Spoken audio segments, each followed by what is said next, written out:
انا عارف ان انت مقتنع انك محتاج فلوس علشان تبدا، مقتنع ان مفيش نجاح من غير تمويل، بس تعالى كده في الاول اقول لك على حاجه مهمه، وهي ان انت غلطان يا بطل. وده لان الفلوس مش دايما هي البدايه، بس دايما بتكون النتيجه. وده لان في ناس كتير قوي بدات من الصفر ومن غير ما تدفع جنيه واحد بس، بنوا اسمهم وحققوا دخل وفتحوا ابواب كانت مقفوله في وشهم بقالها سنين. طب ازاي بقى الكلام ده يا صاحبي؟ اللي هنعرفه بالظبط في الحلقه دي، خطوه بخطوه وبالعقل وباسلوب بسيط كده هيخش دماغك من غير اي فلسفه. هنا ان شاء الله هتاخد 7 خطوات عمليه من غير لف ولا دوران، هتفهم بيهم ازاي تبني استثمارك، وده طبعا من غير راس مال. وبدل ما تقول ما عنديش، قول هبدا بايه، وما تستناش الظروف يا صاحبي، لان انت اللي لازم تخلق فرصتك بايدك. فشد الكرسي بقى كده وركز معايا، بس في الاول كده اشترك في القناه لو لسه ما اشتركتش، واعمل لايك للفيديو لو لسه ما عملتش. ودلوقتي بقى تعالوا نخش على الخطوات السبعه.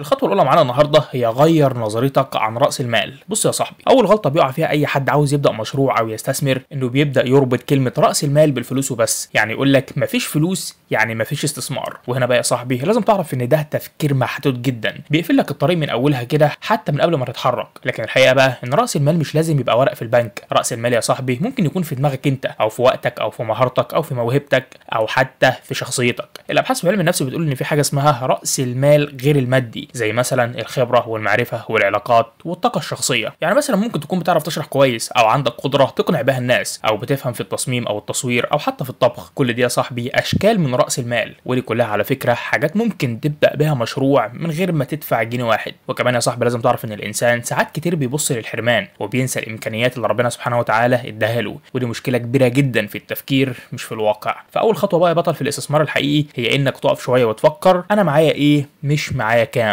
ساعتها بس يا صاحبي هتبدا تشوف الدنيا كلها بشكل مختلف، وهتلاقي مليون باب ممكن تفتحه حتى لو مفيش فلوس، لانك اكيد هتلاقي جواه فرص كتير قوي. الخطوه الثانيه بقى يا صاحبي هي اعرف نفسك كويس وبلاش تمشي كده وخلاص. بص يا صاحبي، قبل ما تفكر في اي مشروع او حتى قبل ما تسال استثمر في ايه، لازم ترجع خطوه كده لورا وتسال سؤال اهم من ده كله: انا مين وشاطر في ايه؟ السؤال ده يا صاحبي يبان بسيط جدا لكنه برضه عميق جدا في تاثيره، لانك لو مش عارف قدراتك هتضيع وقتك في حاجات مش بتاعتك وملهاش ريحه اللازمه، وهتستثمر غلط وتتعب من غير ما توصل. وهنا بقى يا صاحبي الابحاث في علم النفس بتقول ان الانسان عنده مجموعه من النقاط دي يا صاحبي من القوه الفطريه اللي اتولدت معاه او اتكونت من خبراته. يعني مثلا في ناس بتعرف تشرح كويس، وفي ناس بتعرف تقنع، وفي ناس شاطره في التنظيم، وفي ناس دماغها بتحب التحليل. وكل مهاره من دي يا صاحبي بتعتبر اصل تقدر بعد كده تبني عليه فروع كتير. اما بقى لو دخلنا على علم النفس الايجابي فهنلاقي ان هم بيقولوا ان النجاح الحقيقي بيبدا لما الانسان يشتغل على نقاط قوته، مش لما يضيع حياته في محاوله اصلاح كل نقاط ضعفه. طب يعني ايه الكلام ده؟ يعني بدل ما تقعد تقول انا مش بعرف ابيع، فممكن تبص على بقيه الجوانب اللي في حياتك. ما يمكن يا عم تلاقي نفسك شاطر في التخطيط، فتبدا بقى تشتغل على ده وتسيب البيع لحد تاني. اعرف دورك يا صاحبي وركز فيه.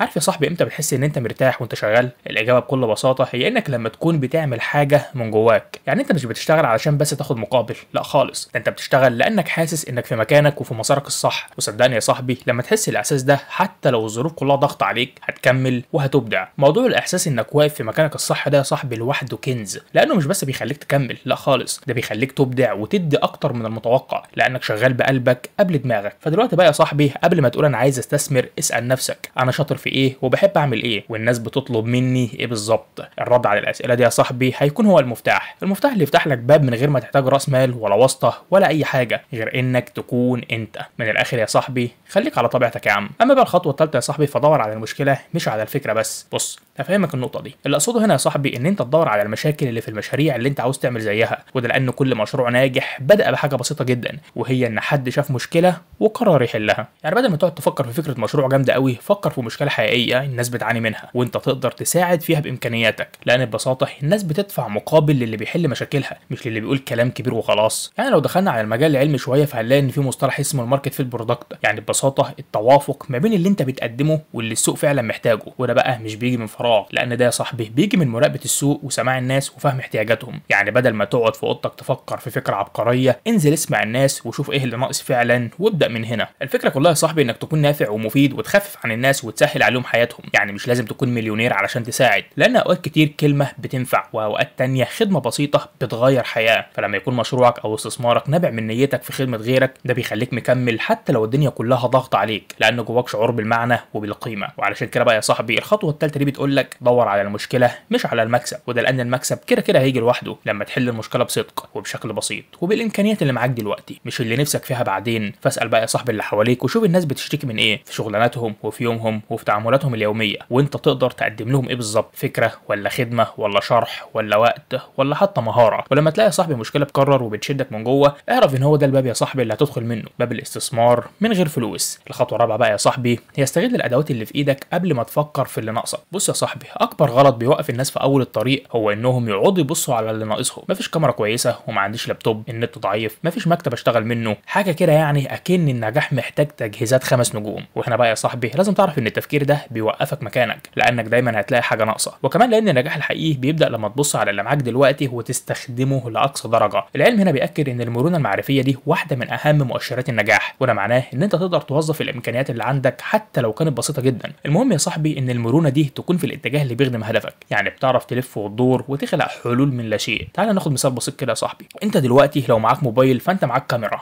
وكمان معاك اداه للمونتاج، وكمان معاك ميكروفون واستوديو تسويق متنقل في جيبك. في ناس كتير على فكره بدات قنوات على اليوتيوب يا صاحبي بموبايلات قديمه واشتغلت بتطبيقات مجانيه ووصلوا لالاف الناس. لازم تعرف يا صاحبي ان الفرق مش في الجوده، الفرق في النيه والاستمراريه واستغلال المجهود. وهنا بقى يا صاحبي لازم تعرف ان اللي بيرضى باللي في ايده وبيشتغل عليه كويس، ربنا سبحانه وتعالى بيرزقه باللي نفسه فيه في الوقت الصح. يعني لما تستخدم الحاجه اللي معاك بذكاء وتحترمها كانها كنز، بتحفز طاقتك وبتثبت ان انت تستحقها اكتر. انما بقى لو فضلت تبص للنقص فعمرك ما هتبدا وهتفضل واقف مكانك. علشان كده بقى يا صاحبي قبل ما تقول انا مستني لما اشتري كاميرا، قول انا هبدا بالموبايل اللي في ايدي وهتطور مع الوقت. وقبل ما تقول انا محتاج كورس غالي، قول انا هبدا بفيديوهات مجانيه على اليوتيوب. الموضوع يا صاحبي مش في الامكانيات خالص، الموضوع في النيه والتصرف بالامكانيات اللي موجوده في ايدك. كمان يا صاحبي عاوزك ما تبصش حواليك كتير، لكن تبص جواك كويس وتبدا. وصدقني يا صاحبي لما تبدا هتتفاجئ قد ايه الادوات البسيطه اللي في ايدك دي ممكن تفتح لك ابواب عمرها ما كانت على البال. الخطوه الخامسه بقى يا صاحبي هي اعمل شراكات ذكيه وابني على اللي ناقصك.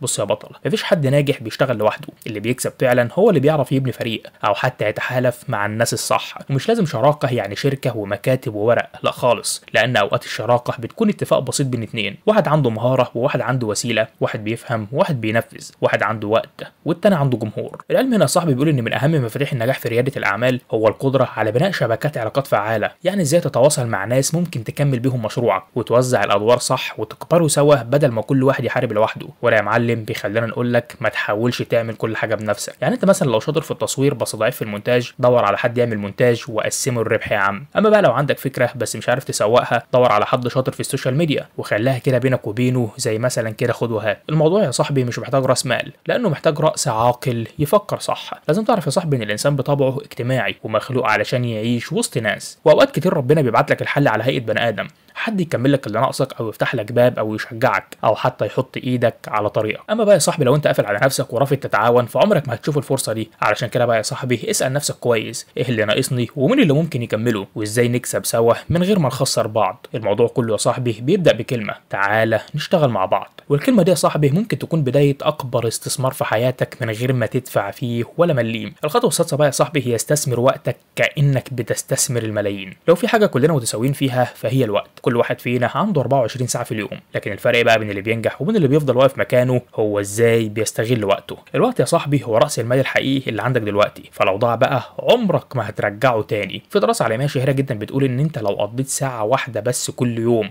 بتتعلم او بتشتغل على مهاره واحده، فبعد سنه هتبقى من افضل 5% من الناس اللي بيفهموا في المجال ده. تخيل يا صاحبي كده ساعه واحده بس في اليوم، بس بشرط انك تشتغل بتركيز ومن غير مماطله ومن غير ما تقطع العاده دي ولا تقول انا هبدا بكره. علم النفس الاداري يا صاحبي بيقول ان اكبر سبب في الفشل هو تسويف البدايات، وده لان الناس بتفضل تخطط وتحلم وتتكلم لكن ما بيتحركوش. المشكله بقى يا صاحبي ان الوقت مش بينتظر حد، لانه كل ثانيه بتعدي فانت يا بتقرب من حلمك يا اما بتبعد عنه. كمان يا صاحبي انت لما تبدا تحس ان وقتك له قيمه وان انت هتتحاسب عليه حتى على المستوى الاخلاقي، بتبدا تحترمه اكتر. بتصحى بدري وبتنظم يومك وبتقفل السوشيال ميديا شويه وبتركز على حاجه واحده بدل ما تشتت نفسك في 1000 حاجه ملهاش لازمه. وخد بالك يا صاحبي ان اللي بيستثمر فلوسه ممكن يكسب او يخسر، بس اللي بيستثمر وقته صح فعمره ما بيخسر، وده لان المكسب الحقيقي بيبدا من هنا. الخطوه السابعه بقى يا صاحبي هي امن بالبذره حتى لو ما شفتش الثمره دلوقتي. بص كده يا صاحبي، الحياه كلها حواليك هتلاقي ان اي حاجه بتبدا ببذره، الشجره والانسان والفكره والمشروع كله يا صاحبي بيبدا بحاجه صغيره قوي. بس الفرق بقى بين اللي بينجح وبين اللي بيقف في نص الطريق هو ان الناجح بيؤمن بالبذره حتى وهي لسه مدفونه، بيكمل وبيسقيها وبيصبر وبيتعب لحد ما تطلع للنور. وعلى فكره انت كمان يا صاحبي اول ما تبدا تستثمر من غير راس مال فغالبا مش هتشوف نتيجه في اول اسبوع ولا حتى في اول شهر، بس لو استنيت بقى وفضلت تروي حلمك بالاستمرار وبالنيه الصافيه وبالاجتهاد الحقيقي ساعتها بقى يا صاحبي هتتفاجئ ان البذره اللي كانت شبه غايبه بدات تظهر وبقت شجره. العلم بيقول ان اغلب المشاريع الناجحه بتاخد في المتوسط من 18 ل 14 شهر، وده علشان تبدا تظهر ارباح مستقره. يعني مثلا لو بدات النهارده ولسه مش شايف نتائج بعد 6 شهور فما تتخضش، عادي جدا لان انت لسه في الطريق،